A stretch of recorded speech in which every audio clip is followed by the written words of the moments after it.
pressure and expectations that are placed upon any pro athlete are immense. So much is asked of them by their teams and by themselves. Athletes, for the most part, have a lot of control and say on how their careers can progress. For some, however, the one thing they can't control are injuries, and the long-term effects of those injuries if they are severe. The poster child for such a phenomenon is former NHL star Eric Lindros. Lindros was selected first overall by the Quebec Nordiques in the 1991 entry draft. However, prior to his selection, he had made it abundantly clear that he would not suit up for the Nordiques if they drafted him. Lindros used his status as a highly sought-after generational prospect to his advantage to control where he would start his NHL career. The Nordiques had plenty of suitors for his services, and they eventually traded him to the Philadelphia Flyers for a king's ransom of draft picks, players, and cash. The Flyers, at this point, had missed the playoffs the last 3 seasons and had decided that it would be in their best interest to hitch their immediate future on this kid with generational talent. What was not to like about him? Standing at 6'4", weighing at 240 pounds, Lindros was a physical specimen that needed to be seen to be believed. He could have his way with anyone on the ice physically, as he was bigger and stronger than most NHLers at this time. But what really made Lindros special was that he had incredible skill and speed that you would see from players who were much smaller than him. His combination of size, skill, strength, and speed made him an absolute game breaker on the ice, as we see here. Down the ice it goes, no icing. Lindros barreling in. Moran, but Moran sticks it away, then grabs Lindros' stick. Lindros says, "You don't do that," and he thumps him into the board. Moran with a punch to the back of Lindros. Nedved comes in high, and Lindros, but the Flyers get the puck. Lindros, without his stick, trying to kick the puck free, does to Leclerc. Leclerc now to Lindros, still without his stick, controlling the puck. What work? Now Lindros has his stick back and has the puck. Lindros checked by Tamer, kicking the puck along the board, finally knocked down.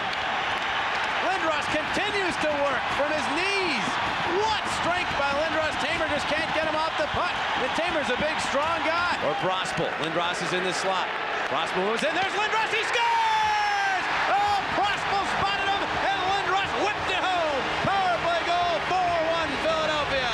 Eric Lindros' genetics and skill set redefined what a hockey player could be, and he was feared by opposing teams and players. Well, except for one, but we'll come back to that.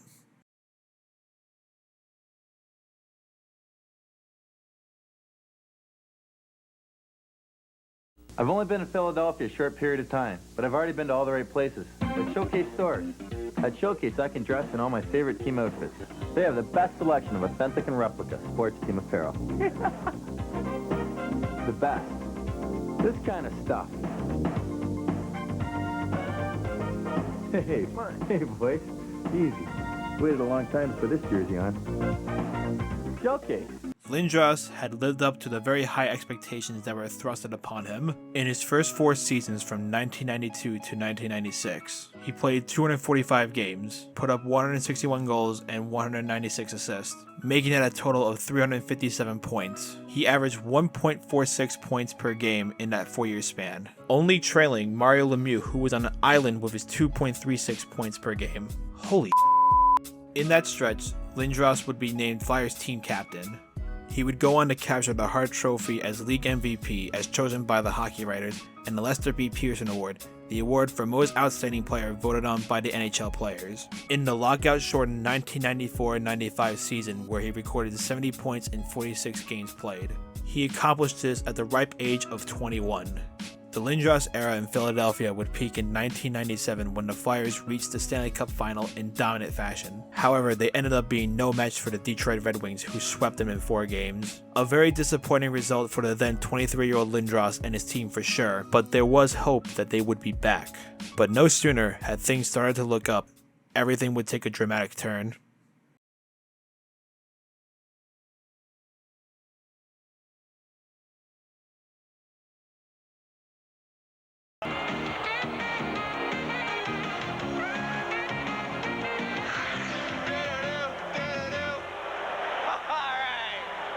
The way Eric Lindros played the game of hockey with such physicality and skill was no doubt fun to watch and effective in determining the outcome of any given game.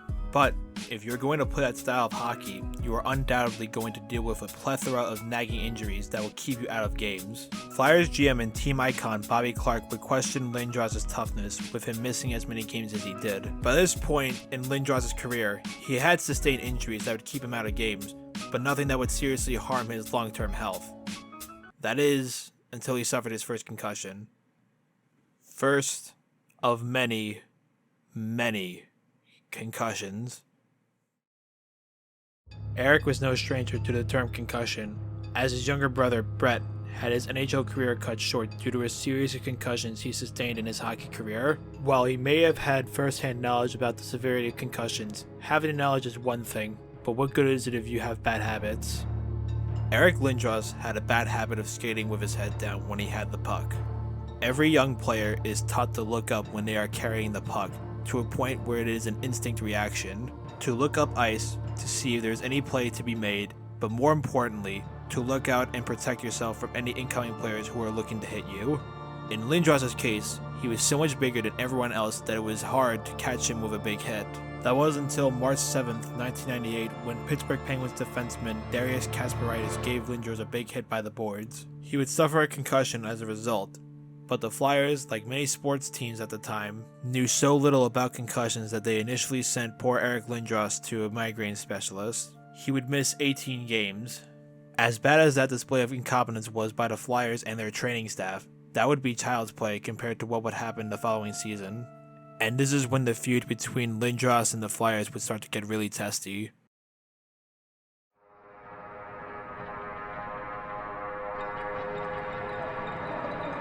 On April 1st, 1999, Eric Lindros suffered an injury in a road matchup against the Nashville Predators. Eric complained about chest pain he was feeling and was diagnosed with a bruised rib by Flyers trainer John Worley. Very early the next morning, Flyers forward Keith Jones awoke to find his roommate Eric Lindros shivering and shaking in the hotel bathtub filled with warm water, looking alarmingly pale and gasping. The Flyers had planned to send Lindros back to Philadelphia on a plane to be further evaluated, but Jones, who was very concerned, insisted that he go to the hospital. Soon enough, Lindros would be admitted into a nearby hospital in Nashville at 9:44 a.m. This decision turned out to be a life-saving move by Jones.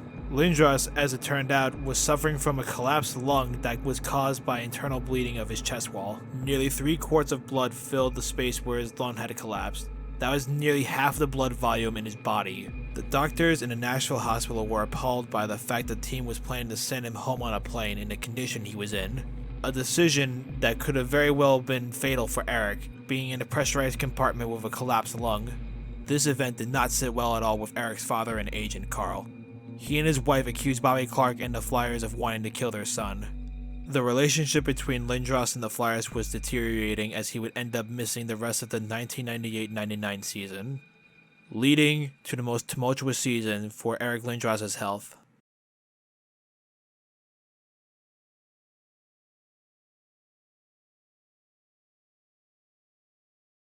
The injury timeline for Lindros in the 1999-2000 season is something to behold. As previously mentioned, he suffered a concussion back in 1998. Once you get one, it is very easy to get another one. On December 27, 1999, he would get his second concussion when he received a hit from Calgary Flames player Jason Weimer. He would only miss 2 games. 18 days later, he laid out a few hits in a game versus the Atlanta Thrashers, which led to his third concussion. He would miss 4 games. It is this incident against the Thrashers that can make concussions very scary in my opinion for an athlete. When you start to suffer from multiple concussions, especially if you are not getting the proper recovery time to heal, you don't even need to be on the receiving end of physical play to get one. March 4th, 2000, Boston Bruins 6'7", 243-pound mammoth defender Hal Gill would rock big Eric Lindros with a big hit. Lindros would not only remain in the game, but he would play a whole week before being diagnosed with, count them, his 3rd concussion this season, and the 4th one he has suffered overall in the last 2 years alone. Lindros would miss the rest of the regular season, and the Flyers would strip him of the captaincy on March 27th. He did try to come back for the Flyers playoff run, but on May 4th, on a conditioning stint with a minor league team, he collided with a teammate and suffered yet another concussion. His 4th one this season, and the 5th one in the last 2 years. For the sake of his health, it was unfathomable to think that Eric Lindros would play another game for the Flyers this season. And if he did, it would be downright irresponsible. Lindros had already played his final game as a Flyer, badly mistaken. 48 hours after being medically cleared to practice, he'll play tonight. The E-Train stops in New Jersey next.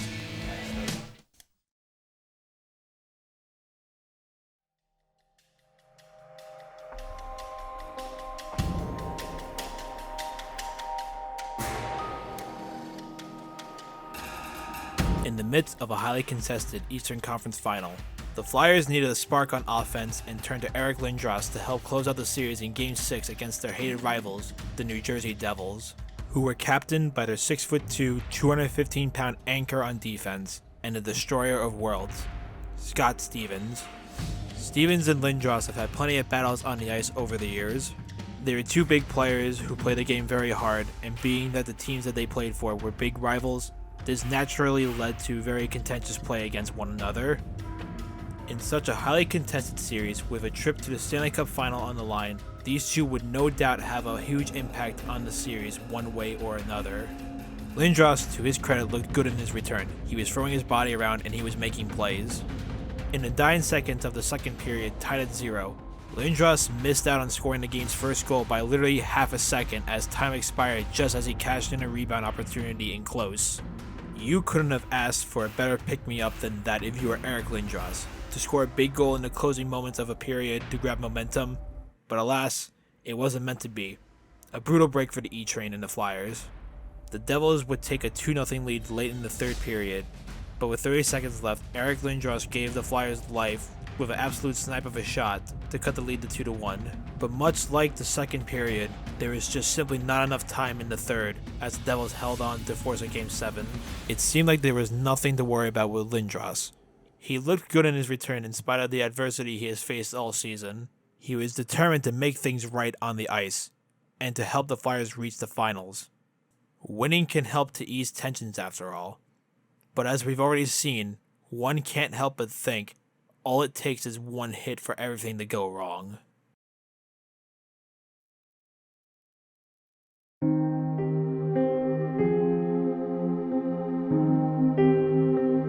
Game 7 in Philadelphia started out in the Flyers' favor as they got dangerous scoring chances early on.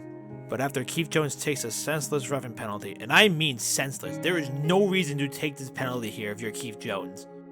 The Devils would capitalize on the power play with a goal from Patrick Elias to take a 1-0 lead.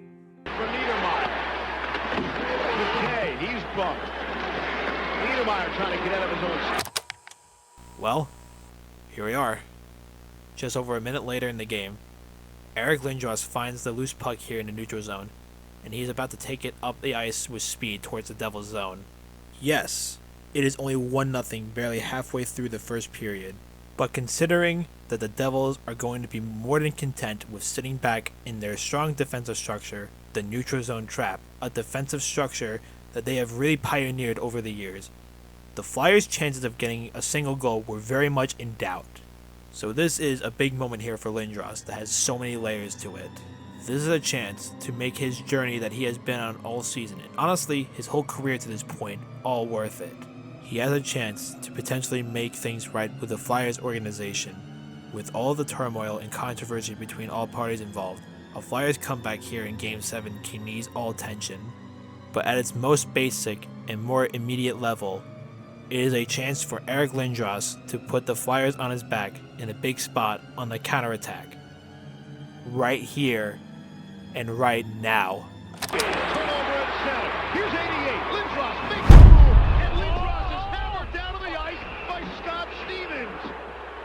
And Lindros remains down on the ice as all the other players come together. Oh boy. Oh boy. This is the worst case scenario here for Eric Lindros. Stevens came across like he has done so often in the playoffs. He comes across as a left D and he slides through the middle, catching you with your head down. It's an art form for Scott Stevens.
It's humbling to stand here today alongside some of our sport's true legends to accept a place in the Hockey Hall of Fame.